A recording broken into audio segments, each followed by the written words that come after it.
నువ్వు చెప్తే అస్సలు అర్థం కాదు. చూస్తే కాసేపట్లో మీకే అంతా అర్థం అవుతుంది. ముందు నేనైతే వెళ్ళి చూడాలి. అయ్యో అనుపమా, అనుపమా!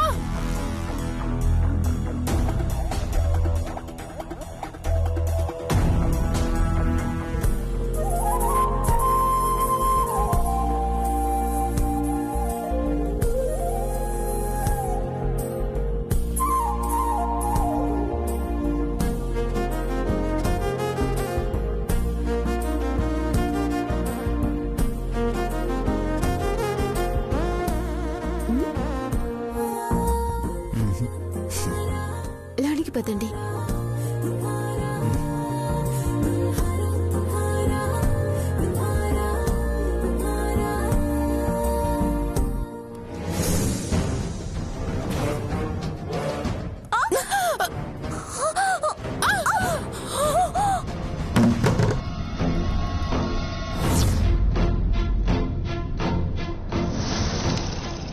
ఏంటి కళ్ళు నెత్తిమే పెట్టుకుని నడుస్తున్నావా? నువ్వే ఎక్కడికో పరిగెత్తుకుంటూ పోతున్నావు వదినా. నేనైతే నెమ్మదిగానే వస్తున్నా. ఆపో.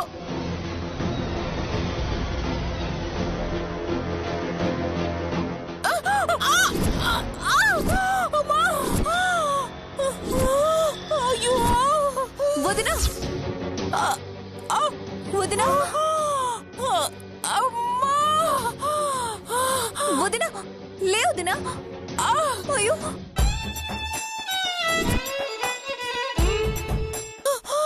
వదినా, సారీ వదినా, నా వల్ల కాదు. ఏమైందే అంత గట్టిగా పిలిచావు? అది పిలుపు కాదు, అరుపు. ఎవరో పోయినట్టు ఎందుకు అరిచావని కదూ? మనిషి కింద పడుంటే ఏమైంది అని అనుకుంటే ఒకరు పిలిచావంటే మరొకరు అరిచావు అంటున్నారు. ఏమైందమ్మా? ఏమైంది? వదినా నూనె మీద కాలేసి జారి పడిపోయింది. లే వదినా, జాగ్రత్త. లే. మెల్లగా. ఏమైందమ్మా?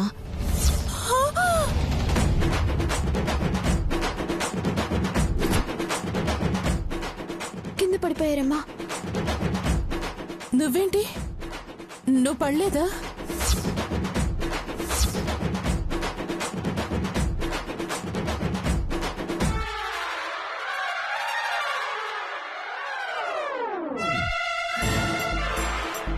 నువ్వు పడి అనుపమమ్మని పడలేదా అంటావేంటమ్మా?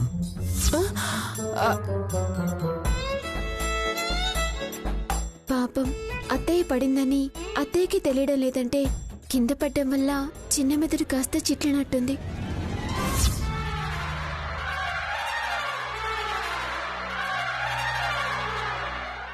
బాజీ త్వరగా వెళ్ళి డాక్టర్ని తీసుకురా. ఏ డాక్టర్ అమ్మా? డాక్టర్ అంటుంటే ఏ డాక్టర్ అంటారు ఏంట్రా? చిన్న మెదడు అంటున్నారు కదా, మామూలు డాక్టరా లేకపోతే ఇంకేదైనా డాక్టరా అని.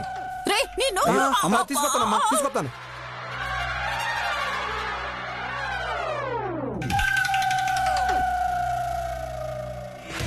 సూర్య, నొప్పి నా వల్ల కావట్లేదు. నాన్న అమ్మని మంచం మీద పడుకోబెడదా? పట్టుకో బావా, పట్టు పట్టు బావా, పట్టండి, పడుకో. లేపండి.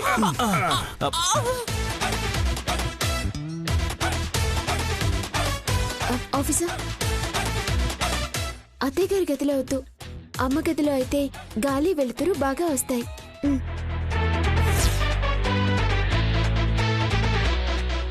సరే. సౌర్య వద్దురా, నన్ను మా గదిలోకి తీసుకెళ్ళరా ప్లీజ్ రా. అక్కడ గాలి బాగా వస్తుందంటుంది కదా. చింత చచ్చినా పులుపు చావలేదన్నట్టు దెబ్బ తగిలా అంత పంతమేంటి నీకు? పద, ఇప్పుడు నీ గాలి వెలుతురు కావాలి. అయ్యో అది కాదండి, నాకే గాలి వద్దు. నన్ను మన గదిలోకి తీసుకెళ్ళండి ప్లీజ్. ఆ గదిలోకి వద్దు.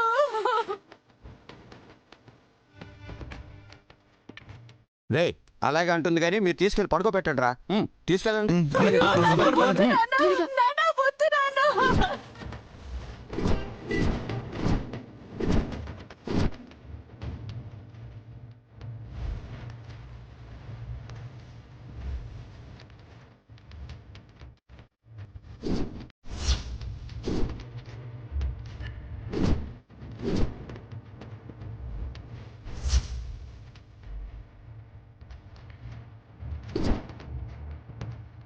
శౌర్య ఎందుకు అరుస్తావు అక్క? వచ్చేసామమ్మా. తను అలాగే అంటుంది కానీ పద అరవకు. తీసుకెళ్ళరా శౌర్య వద్దురా. జాగ్రత్త.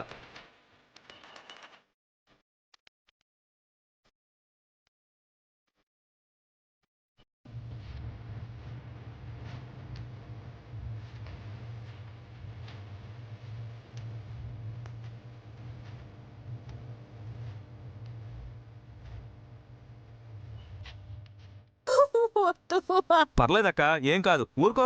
ఏం కాదని చెప్తున్నాం కదమ్మా. డాక్టర్ గారు వచ్చేస్తారు. ఏం కాద్దామైంది? డాక్టర్ ఇంకా రాలేదేమిటి? ఆ, ఏమైనా కావాలా అత్తయ్య?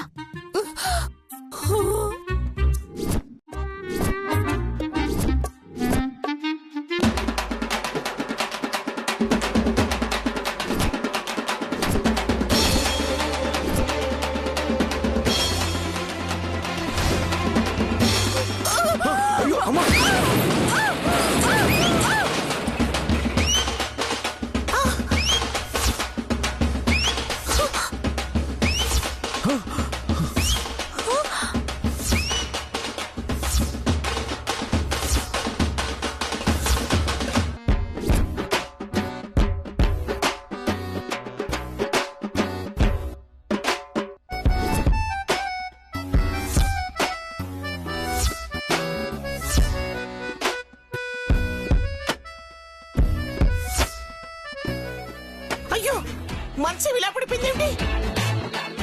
ముందు అత్తయ్య లేపండి. పాపం ఇందాకే లేవలేకపోయింది. ఇప్పుడు కదిలించినా అల్లాడిపోతుందేమో.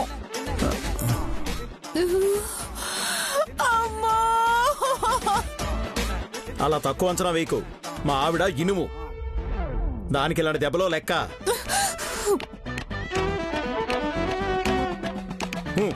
దమయంతి చెయ్యవు. చెయ్యమ్మా. అయ్యో మంచం విరిగిపోయిందే. రేయ్ అమ్మా, విరిగిన మంచం కనిపిస్తుంది కానీ దాని మీద ఉన్న నీరు కనిపించట్లేదు. అమ్మా పనోండి కదమ్మా, ఇంట్లో వాళ్ళకన్నా వస్తువుల మీదే ప్రేమ ఎక్కువ నాకు. ముందు పేషెంట్ ని తీసుకొచ్చి హాల్లో పడుకోబెట్టండి. సరే డాక్టర్. అలాగేనండి. అమ్మా, నన్ను ఇక్కడి నుంచి కదిలించేద్దు. అబ్బా, నా వల్ల కావట్లేదు. అమ్మా చే ఊరుకో, నీకు నొప్పేంటి? సారీ బావా, వస్తున్నా బావా. జాగ్రత్తగా పట్టుకో. జాగ్రత్త జాగ్రత్త. పట్టు పట్టు. పట్టండి పట్టండి. సౌర్య, గట్టిగా పట్టుకో బావా. సౌర్య జాగ్రత్త. శౌర్య, శౌర్య. ఏం కాదమ్మా, ఏం కాదమ్మా.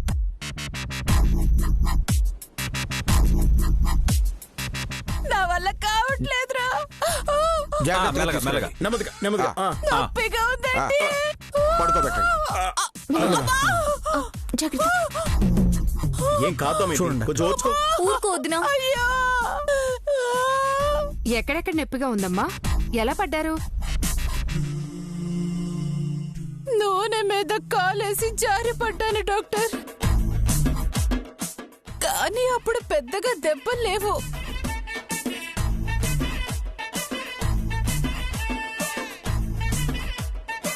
కళ్యాణి నన్ను కావాలని ఆ అనుపమ గదిలోకి తీసుకెళ్లేలా చేసింది. అమ్మా,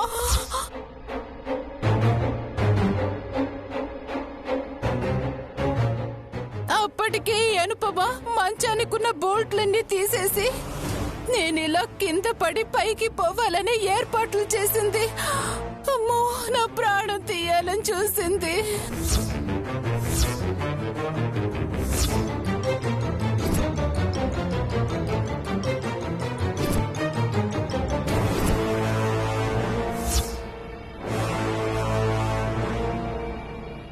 దమయంతి, నిన్ను దెబ్బతీయాలని నేనెందుకు చూస్తాను? అమ్మా, నువ్వు కంగారు పడకు. అత్తయ్యకేం జరిగినా దానికి కారణం నువ్వో నేనో తప్ప అత్తయ్య దృష్టిలో మరొకరు కారణం కాదు. మీలో ఎవరో ఒకరు కారణం కాకపోతే మంచానికున్న బోల్ట్లు ఏమవుతాయి? మంచం ఎందుకు విరిగి పడుతుంది? నిజమే కదా, బోల్ట్లు ఎవరు తీసుంటారు? ఈ విషయాన్ని అంత ఈజీగా వదిలిపెట్టకూడదు. అవును ఆఫీసర్, అస్సలు వదిలిపెట్టకండి. పైగా మంచానికి బోల్టులు తీసిందే కాకుండా వాటిని అత్తయ్య గారి చెంగుకే కట్టిపెట్టారు. ఒక్క నిమిషం.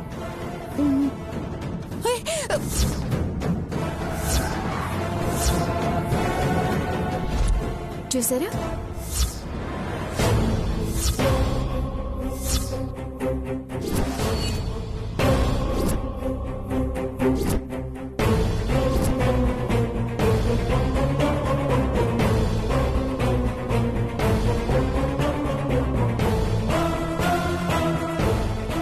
అదేమిటి, మంచం బోల్టులు తీసిన వాళ్ళు దాని చెంగు కింద కడతారు? కట్టినా దానికి తెలియకుండా ఎలా ఉంటుంది? అత్తయ్యే బోల్టులు తీసి చెంగు కట్టుకుంటే అత్తయ్యకి తెలియకుండా ఎలా ఉంటుంది నానమ్మ? ఏయ్, నేను చేయడం ఏంటే? అమ్మో! మీరు కంగారు పడకండి అత్తయ్య, మళ్ళీ కింద పడిపోతారు. మీరే బోల్టులు తీశారని నాకు తెలుసు.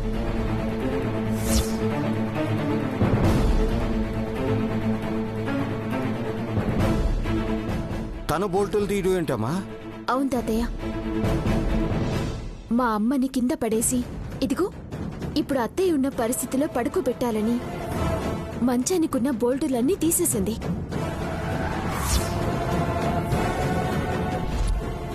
కానీ నాకప్పుడు అర్థం కాలేదు. ఏదో చేశారని అర్థమైంది, కానీ ఏం చేశారు అనేది తెలియక ఎందుకైనా మంచిది కాస్త జాగ్రత్తగా ఉండమని మా అమ్మకు చెప్పాను. ఆ గదిలోకి వెళ్ళినా బెడ్ మీద పడుకోవద్దు అని చెప్పాను.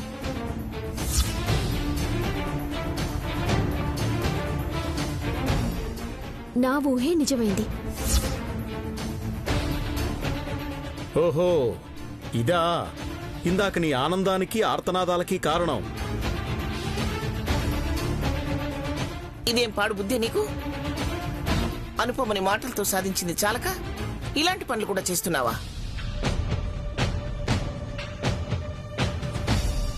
చిన్నపిల్లల ఈ పనులేంటమ్మా? ఎవరు తీసిన కూతురు వాళ్లే పడ్డావంటే ఇదే.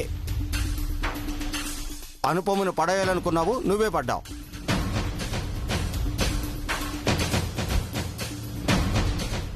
నువ్వే చేసి ఎవరో చేశారని ఎంత బాగా నమ్మించాలని చూసావక్క? అందరూ కలిసి పాపం వదినలా అంటే ఎలా? నువ్వు నోర్మోయ్. నువ్వు పడుకున్నప్పుడు తీసి పడేయాల్సింది. అప్పుడు తెలుస్తుంది నొప్పి. డాక్టర్ గారు, ఇప్పుడు మా అత్తయ్య గారి పరిస్థితి ఏంటి? ఏముందమ్మా, ఉన్న చోటు నుండి కదలకుండా ఓ 2 రోజులు రెస్ట్ తీసుకుంటే సరిపోతుంది.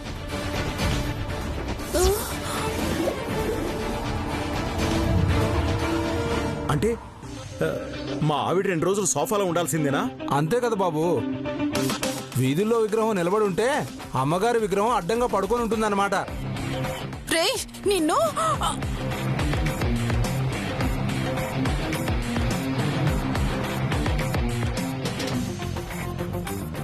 ఈ టాబ్లెట్స్ వాడండి. అలాగే డాక్టర్.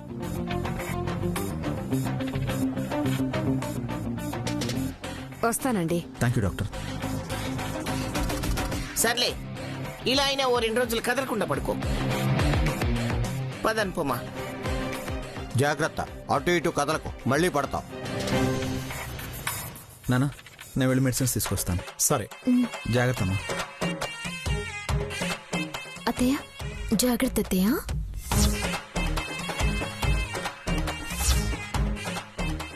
ఇక నుండైనా పిచ్చి పనులు చేయకుండా రెస్ట్ తీసుకో. నువ్వు మారవు. అమ్మా! ఏంటో దినా, అనుపమమ్మ కని స్కెచ్ వేస్తే నీ నడుములు విరిగిపోయాయి. ఆలోచించడానికి ఇది నాకు మంచి అవకాశమే. చూస్తా. అనుపమ కళ్యాణిలో అంత అమ్మా!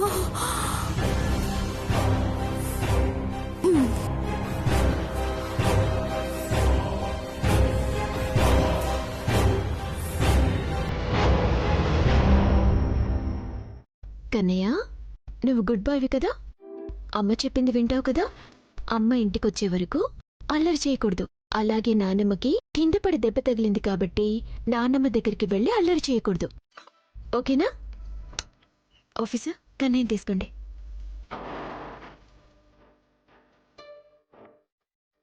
అమ్మా, ఆఫీసర్కి ఆకలేని అడగరు. నువ్వే టైంకి పిలిచి భోజనం పెట్టు. అలాగే. ఆఫీసర్, మొన్నట్లా ఆకలితో ఉండకండి. టైంకి భోజనం చేయండి. నా గురించి ఆలోచించకుండా నువ్వు జాగ్రత్తగా వెళ్ళిరా. ఆలోచించకుండా ఎలా ఉంటాను ఆఫీసర్? నేను ఆలోచించకూడదంటే మీరు భోజనం చేయగానే నాకు ఫోన్ చేయాలి.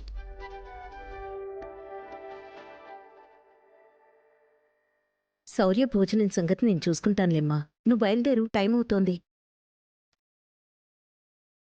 సరే అమ్మా. ఆఫీసర్నే కాదమ్మా, నా కన్నయ్యని కూడా జాగ్రత్తగా చూసుకో. కన్నయ్యకి లోటు రానిస్తానా? ఆఫీసర్, కన్నయ్యకి మీరు నేను అమ్మే అలవాటు. అమ్మ షాప్లో బిజీగా ఉంటుంది. మీరు లేకపోతే వాడుండలేడు. జాగ్రత్త. ఏంటమ్మా, ఎందుకు అంతలా కన్నయ్య గురించి చెప్తున్నావు? ఎప్పుడు కన్నయ్యకి దగ్గరగా ఉండేదాన్ని, కానీ ఇప్పుడు ఉదయం వెళ్తే సాయంత్రం వరకు కన్నయ్యని చూడలేకపోతున్నాను. బాబుని మేము చూడమనుకుంటున్నావా? అయ్యో, అది కాదు ఆఫీసర్. కన్నయ్య నా ప్రాణం. వాణ్ణి నేను చాలా మిస్ అవుతున్నాను. మన సమస్యలన్నీ తీరిపోతే వాణ్ణి వదలకుండా నేనే దగ్గరుండి చూసుకుంటాను.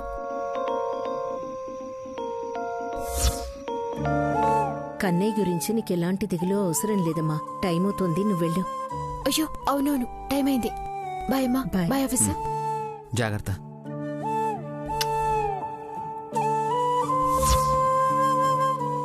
శౌర్య, బాబునిటివ్వు. నా అన్నకిస్తాను, ఆడిస్తారు. అత్తయ్యని కనీసం నాకో మాట చెప్పిందా? అంత లెక్క లేకుండా పోయానా? చెప్తా, నేను పైకి లేవని అప్పుడు చెప్తా. అమ్మా,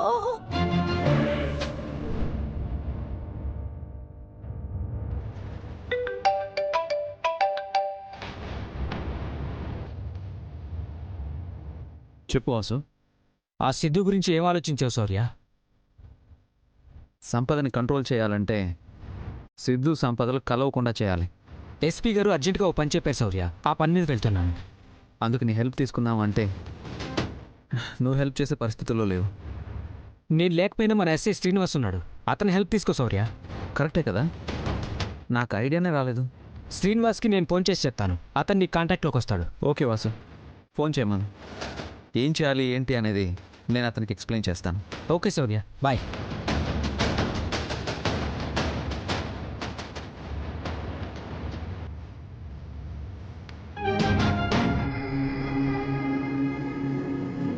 లేదు సార్, నాకు అర్జెంటుగా కావాలి. మీకు కుదరదంటే వేరే ఎవరైనా సజెస్ట్ చేయండి. లేదండి, నేను ఇచ్చిన ఆప్షన్ అదొకటే ఉంది. కుదరదంటే చెప్పండి, మీ ఇష్టం. సార్ అది కాదు.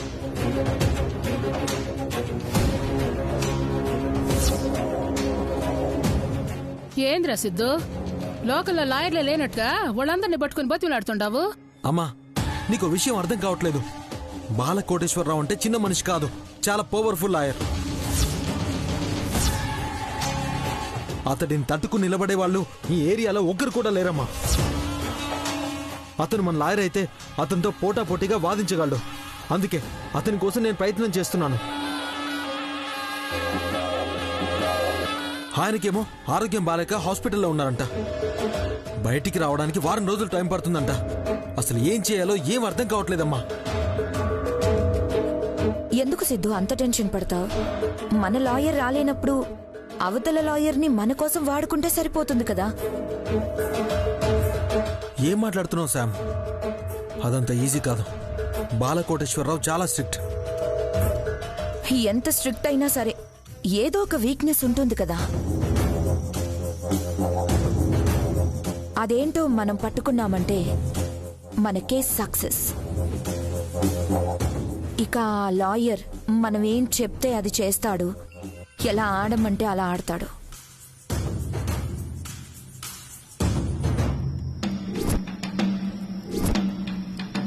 ఆహా, అసలు అదంతా జరిగే పని కాదు శామ్. ఎలా వాదిస్తారో తెలియని లాయర్ కోసం ప్రయత్నించే కంటే ఏ లాయర్ని చూసి వాళ్ళు ధైర్యంగా ఉన్నారో ఆ లాయర్ని మనం మేనేజ్ చేశాము అంటే మన మేజర్ ప్రాబ్లం సాల్వ్ అవుతుంది. అవునరా సిద్ధు, సంపత్ చెప్పేది కూడా బానే ఉండాది. ఓ తూరి అట్ట కూడా ఆలోచించి చూడరాదు. అంతకంటే వేరే మార్గం లేదు సిద్ధు. అవతల వాళ్ళ బలం ఏంటో తెలిసినప్పుడు ఆ బలం పైన మనం దెబ్బ కొట్టి దాన్ని మనకు అనుకూలంగా మార్చుకోగలిగితే ఇక కోర్టులో మనకి ఎదురే ఉంటుంది. అప్పుడప్పుడు నాకంటే నువ్వే బాగా ఆలోచిస్తావు శామ్. ఆలోచనదేముంది సిద్ధు, ఒక అరగంట కూర్చుంటే 100 ఆలోచనలు వస్తాయి. ముందు ఆ లాయర్ని ఎలా మేనేజ్ చేయాలో ఆలోచించు.